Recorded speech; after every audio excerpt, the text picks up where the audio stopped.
به نام خدا. دی شد و بهمن گذشت، فصل بهاران رسید، جلوه گلشن به باغ همچون نگاران رسید. نوروز جشن ایران باستان. باستانشناسان عقیده دارند که محاسبه آغاز سال در میان قوم‌ها و گروه‌های کهن از دوران کشاورزی همراه با مرحله‌ای از کشت یا برداشت بوده است و به این خاطر آغاز سال نو در بیشتر کشورها و آیین‌ها در نخستین روزهای پاییز، زمستان و بهار می باشد. آغاز سال ایرانیان هر چند زمانی دستخوش تغییر گردید، ولی ابوریحان بیرونی در آثار الباقیه می گوید که آغاز سال ایرانی از زمان خلقت انسان روز هرمز از ماه فروردین بود، زمانی که آفتاب در نصف النهار در نقطه اعتدال ربیعی و طالع سرطان قرار می گیرد. در ادبیات فارسی جشن نوروز را مانند بسیار دیگر از آیین‌ها، رسم‌ها، فرهنگ‌ها و تمدن‌ها به نخستین اقوام نسبت می‌دهند. شاعران و نویسندگان قرن 4 و 5 هجری همچون فردوسی، منوچهری، عنصری، بیرونی، طبری و مسعودی و غیره نوروز و برگزاری جشن نوروز را از زمان پادشاهی جمشید می‌دانند. در آیین‌های باستانی ایران برای هر جشن خوانی گسترده می‌شد که دارای انواع خوراکی‌ها بود.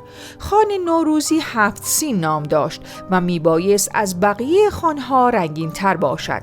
این سفره معمولاً چند ساعت مانده به زمان تحویل سال نو آماده بود و بر صفحه‌ای بالاتر از سطح زمین چیده می‌شد. این خوان نوروزی بر پایه عدد مقدس 7 بنا شده بود. تقدس عدد 7 از آیین مهر یا میتراست و به سالهای دور باز می‌گردد. در این آیین 7 مرحله وجود داشت تا انسان به مقام عالی و آسمانی برسد. پس عدد 7 از پیش از زرتشت برای انسان عزیز بوده و در آیین‌های مختلف به نمادهای گوناگون دیده می‌شد، مانند 7 آسمان، 7 دریا و 7 گیاه. در بسیاری از منابع تاریخی آمده است که 7 سین نخست 7 شین بوده و بعدها به این نام تغییر یافته است. برخی دیگر به وجود 7 چین در ایران پیش از اسلام اعتقاد دارند. در زمان هخامنشیان در نوروز به روی 7 ظرف چینی غذا می‌گذاشتند که به آن 7 چین یا 7 چیدنی می‌گفتند. بعد از سقوط ساسانیان، زمانی که مردم ایران اسلام را پذیرفتند، سعی کردند که سنت‌ها و آیین‌های باستانی خود را هم حفظ کنند. خوراکی‌هایی که در روی سفره 7 سین می‌گذاشتند عبارت بودند از سیب، سرکه، سمنو، سماق، سیر، سنجد و سبزه که به نیت‌های گوناگون انتخاب شده بودند. سمنو نماد زایش و باروری گیاهان است و از جوانه‌های تازه رسیده گندم تهیه می شود. سیب نماد باروری و زایش است. در گذشته سیب را در خم‌های ویژه‌ای نگهداری می کردند و قبل از نوروز به همدیگر هدیه می دادند. سنجد نماد عشق و دلباختگی است و از مقدسات اصلی تولد و زایندگی است. عده‌ای عقیده داشتند که بوی برگ و شکوفه درخت سنجد عشق در دلها می نشاند. سبزه نماد شادابی و سرسبزی و نشانگر زندگی بشر و پیوند او با طبیعت است. در گذشته سبزه ها را به تعداد 7 یا 12 که شمار مقدس برج هاست در قاب های گرانبها سبز می کردند.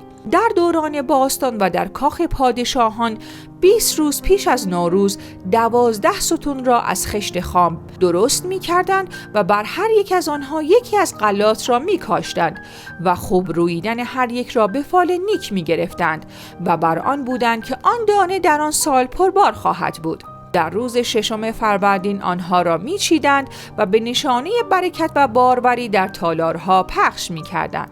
سماق و سیر نماد چاشنی و محرک شادی در زندگی به شمار می روند.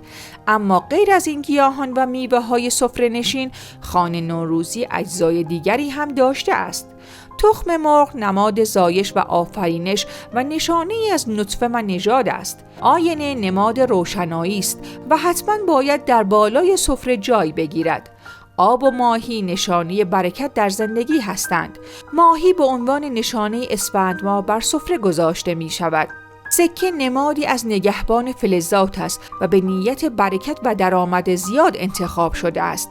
کتاب مقدس هم یکی از پایه‌های اصلی خوان نوروزی است و بر اساس آن هر خانواده‌ای به تناسب مذهب خود کتاب مقدسی را که قبول دارد بر سفره می‌گذارد. چنانچه مسلمانان قرآن، زرتشتیان اوستا و کلیمیان تورات را بر بالای سفره‌هایشان جای می‌دهند. برآمد باد صبح و بوی نوروز، به کام دوستان و بخت پیروز. مبارک بادت این سال و همه سال، همایون بادت این روز و همه روز.